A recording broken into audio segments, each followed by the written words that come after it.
En France, ce sont plus de 600 000 personnes âgées qui seraient maltraitées. Il est temps de faire place à la bientraitance. Maclor nous dit tout sur le sujet. Face à la maltraitance de nos aînés, eh bien une seule parade, la bientraitance. Maclor nous dit tout sur le sujet.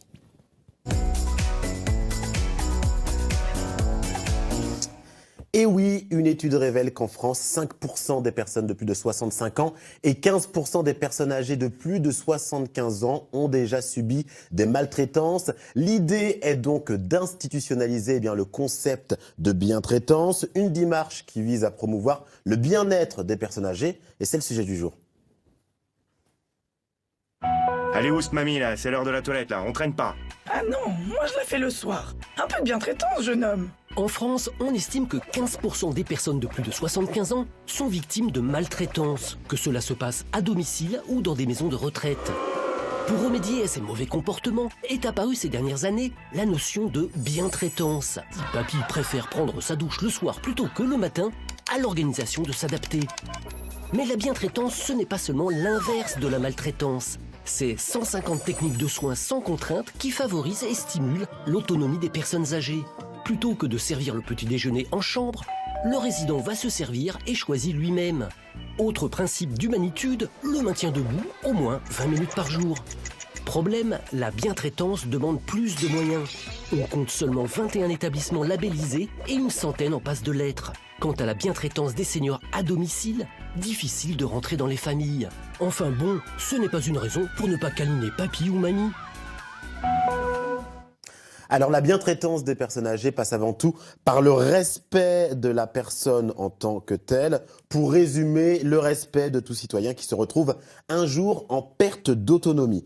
Alors une question demeure, la France a-t-elle oublié ses aînés? La question peut se poser. Et d'ailleurs, il y a près d'un an et demi, les établissements d'hébergement pour personnes âgées dépendantes, EHPAD, connaissaient un mouvement de grève national sans précédent.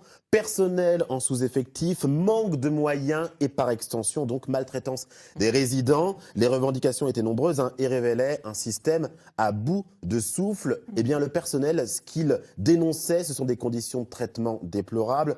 Une douche tous les 15 jours, donner à manger à 2 personnes en même temps, ne pas être en capacité de sortir au moins une fois par jour à l'extérieur la personne en soins. Beaucoup d'entre eux évoquent également une maltraitance involontaire du fait de leurs conditions de travail. D'ailleurs, l'OMS, l'Organisation mondiale de la santé, définit la maltraitance des personnes âgées comme un acte unique ou répété ou l'absence d'intervention appropriée dans le cadre d'une relation censée être une relation de confiance et qui entraîne des blessures ou une détresse morale pour la personne âgée qui en est victime. Alors, ça peut sembler un peu fou, mais il existe désormais une formation à la bientraitance, une formation complémentaire pour les aides-soignantes avec des automatismes simples à acquérir. Ça peut sembler être des lieux communs, mais les thématiques, ce sont par exemple s'adresser directement à la personne, la regarder dans les yeux, adopter des gestes doux pour ne pas faire mal. Ce sont quelques-unes des bases de cette formation qui peuvent sembler anecdotiques, comme je le disais, mais qui sont importantes à intégrer avec un objectif, créer du lien entre l'aidant et la personne malade ou entre le soignant et le soigné. Je vous propose tout de suite d'écouter le témoignage de Marie qui est coiffeuse à domicile. Marie, coiffeuse à domicile, ce que je pense qu'on peut apporter par le bien-être aux personnes âgées, c'est un soin, un massage du cuir chevelu, une discussion, car les personnes âgées se confient énormément à nous. Elles nous confient ce qui se passe dans leur vie de famille, elles nous parlent de leurs petits-enfants. On leur apporte un bien-être par la coiffure, car les personnes d'un certain âge adorent se faire coiffer. Et c'est un plaisir pour nous quand on a fini notre prestation et qu'on leur montre la glace, quand elles se découvrent et par leur sourire, en nous remerciant. Pour nous, c'est une richesse. Alors, on l'a évoqué dans la vidéo de présentation, il existe désormais la philosophie de l'humanitude. Savez-vous ce que c'est? Le terme est intéressant. Je pense qu'il y a l'humain, voilà. Mais l'humanitude est un concept. C'est ça, c'est ça. C'est un concept basé sur la bientraitance, des règles d'art dans le soin. Cela regroupe un ensemble de théories et pratiques originales pour rapprocher le soignant et le soigné, accompagner des personnes âgées dans la tendresse et le respect de l'autonomie. Alors vous avez évoqué des comportements maltraitants hein, il y a quelques secondes. Ce sont quoi les fondements de la bientraitance? Qu'est-ce qu'on doit faire? Eh bien, c'est prendre le temps de parler à la personne âgée et de l'écouter, faire en sorte qu'elle se sente en confiance et appréciée à sa juste valeur. Ouais. Elle pourra ainsi se confier plus facilement, sans avoir peur d'être jugée, la faire participer à des activités également. Les activités, eh bien, elles sont un levier essentiel pour entretenir le lien social. Les activités familiales sont également très bénéfiques puisqu'elles permettent de favoriser le lien intergénérationnel.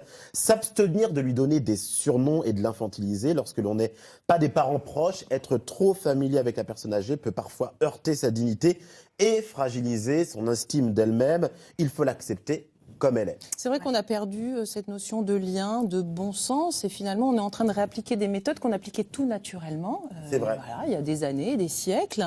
Hein, c'est la question qu'on devrait se poser. Pourquoi on en est là? C'est vrai, c'est Bon, vrai. bref, Ouais, et on puis, fait un débat, mais La question est lancée. Oui, c'est ça. c'est vrai. Mais après, je trouve que souvent, la frontière, elle est un petit peu mince entre la bientraitance et la Ouais, maltraitance. Il y a des moments où on a peut-être l'impression d'être bientraitant et on est maltraitant parce qu'il va manquer maladroit. un petit... Oui, peut-être. C'est vrai, Ouais. hein. Effectivement, hein, Héloïse, hein, à vouloir être trop généreux et trop attentionné, il se peut que la personne âgée se sente parfois oppressée et infantilisée, ce qui révèle là une autre forme de maltraitance. Il faut alors garder à l'esprit que ces deux termes pourtant si opposés restent tout de même étroitement liés. Alors, malgré les différences, hein, vous l'aurez compris, chacun doit être traité avec bienveillance. Ouais.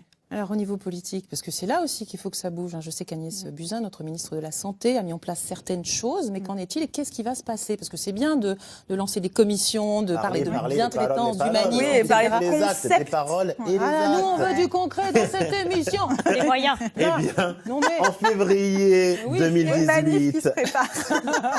non pas Sarah. non. vous aimez chahuter Révolution. pendant ma chronique, Oui. elle parle entre elles des Ah, fois. c'était- mais ça y allait c'est évoluer le normal, discours. c'est normal. Nous sommes des femmes. En février 2018, Agnès Buzyn, ministre des Solidarités et de la Santé, et Sophie Cluzel, secrétaire d'État auprès du Premier ministre chargé des personnes handicapées, ont mis en place la commission de promotion de la bientraitance et de lutte contre la maltraitance de personnes vulnérables. Un large front de syndicats des métiers du grand âge a appelé à la grève pour dénoncer d'ailleurs le manque de moyens accordés dans le projet de loi de finances de la Sécurité sociale.